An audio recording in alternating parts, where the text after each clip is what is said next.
Hello everyone स्वागतम जनाइছোঁ মই আজি ভিডিঅ'লৈ। আজি ভিডিঅ' বুলি ক'লে আজি মই নতুন ঠাইলৈ আহিছোঁ। আজি নহয় কালি অহা আমি, গতিকে এতিয়া নতুন ঠাই আহিছোঁ যদি নতুন জেগা চাম বুলি ঘৰৰ পৰা ওলাই আহিলোঁ। ঘৰ বুলি ক'লে মোৰ নিজৰ ঘৰ নহয়, মোৰ বৰদেউতাৰ ঘৰৰ পৰা ওলাই আহিলোঁ।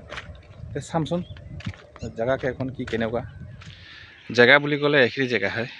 এই ঘৰৰ অট্টালিকাবোৰ দেখি আছে কিজানি, এইখিনি মাজতে আমাৰ বৰদেউতাৰ ঘৰ। মই ইয়াতে আছোঁ এইকেইদিন।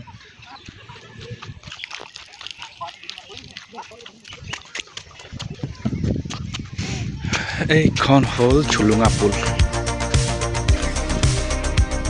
কিয় বনাইছে, কিহৰ কাৰণে বনাইছে সেইটো নাজানো, কিন্তু এতিয়া দলং অলপ ইমান দূৰত নাই বাৰু। দলং মেইন ৰাস্তা দলংটো হ'লেও মানে গাঁৱৰ মানুহক সুবিধাৰ কাৰণে বনাই দিছে না কি না নাজানো, সেই কিন্তু মজা আছে। দলংখন হাউলি আছে, হিলি আছে দলংখন। চাওক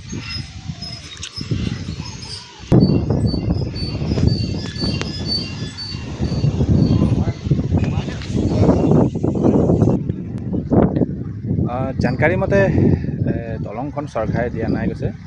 এইটো দলংখন মানে বাহিৰৰ মানুহে, বিদেশৰ মানুহে দিছে কৈছে, মানে বিদেশৰ চৰকাৰে দিছে কৈছে।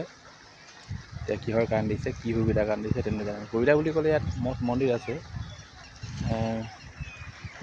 মই দেখাই আছোঁ।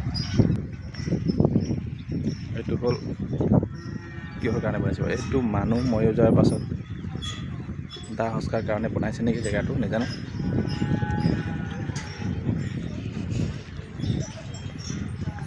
হিলি আছে দলংখন, হিলি আছে।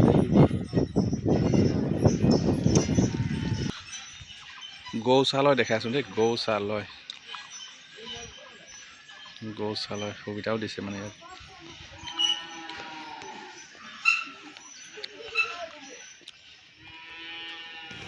হনুমান চাওকচোন, ইমান ডাঙৰ গৰুৰ মূৰ্তি।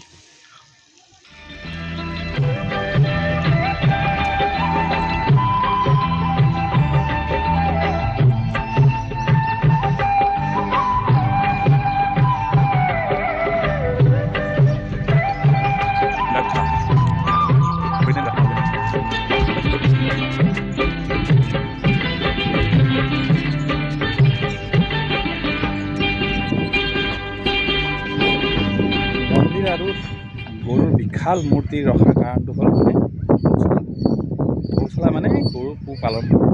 ইয়াত মানে মানুহে গৰু দানত, কোনোবাই দানত দিলে মানে ইয়াত পোহপালন হয়।